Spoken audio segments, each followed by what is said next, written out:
சென்னை நங்கநல்லூர் பகுதியில் குடும்ப தகராறில் இன்ஸ்டா இன்ஃப்ளூயன்சர் கொலை செய்யப்பட்ட சம்பவம் பெரும் அதிர்ச்சியை ஏற்படுத்தியுள்ளது. இந்த சம்பவத்தில் மனைவியை கொலை செய்ததாக கூறப்படும் கணவர் பின்னர் தற்கொலை செய்து கொண்டதும் பரபரப்பை ஏற்படுத்தியுள்ளது.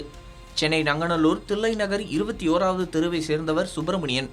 இவரது மனைவி நாகலட்சுமி ஃபேஷன் டிசைனராகவும் பட்டுப்புடவை விற்பனையாளராகவும் செயல்பட்டு வந்தார்.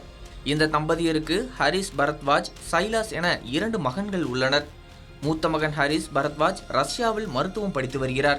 இளைய மகன் சைலாஸ் சென்னை நகரில் உள்ள பல் மருத்துவக் கல்லூரியில் 1ஆம் ஆண்டு படித்து வருகிறார். நாகலட்சுமி நங்கநல்லூர் மற்றும் அண்ணா நகர் பகுதிகளில் பொட்டிக் மூலம் புடவை விற்பனை செய்து வந்தார். அவரது தொழிலை சமூக வலைதளங்கள், குறிப்பாக இன்ஸ்டாகிராம் மூலம் வளர்த்து வந்தார். அவரை சுமார் 3 லட்சம் பேர் பின்தொடர்கிறார்கள். குடும்பத்தின் முக்கிய வருமான ஆதாரமாக நாகலட்சுமி இருந்துள்ளார். இதற்கிடையில் சுப்பிரமணியன் வேலைக்கு செல்லாமல் வீட்டிலேயே இருந்து வந்ததாக கூறப்படுகிறது. இதனால் கணவன் மனைவியிடையே அடிக்கடி தகராறு ஏற்பட்டதாக தகவல்கள் தெரிவிக்கின்றன.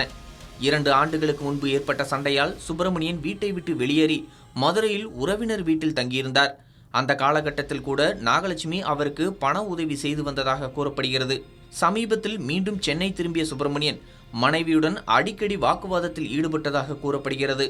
சம்பவம் நடந்த நாளில் சுப்பிரமணியன் தனது மகனுக்கு நானும் அம்மாவும் இனி இருக்க மாட்டோம் என மெசேஜ் அனுப்பியுள்ளார். இதனால் சந்தேகமடைந்த மகன் வீட்டிற்கு விரைந்துள்ளார். அங்கு ஒரு அறையில் நாகலட்சுமி இரத்த வெள்ளத்தில் கிடந்துள்ளார். மற்றொரு அறையில் சுப்பிரமணியன் மின்விசிறியில் தூக்கிட்டு தற்கொலை செய்து கொண்ட நிலையில் கண்டெடுக்கப்பட்டார்.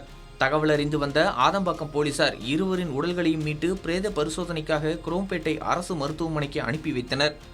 முதற்கட்ட விசாரணையில் கடன் பிரச்சனை மற்றும் குடும்ப தகராறு காரணமாக இந்த சம்பவம் நடந்திருக்கலாம் என போலீசார் சந்தேகிக்கின்றனர்.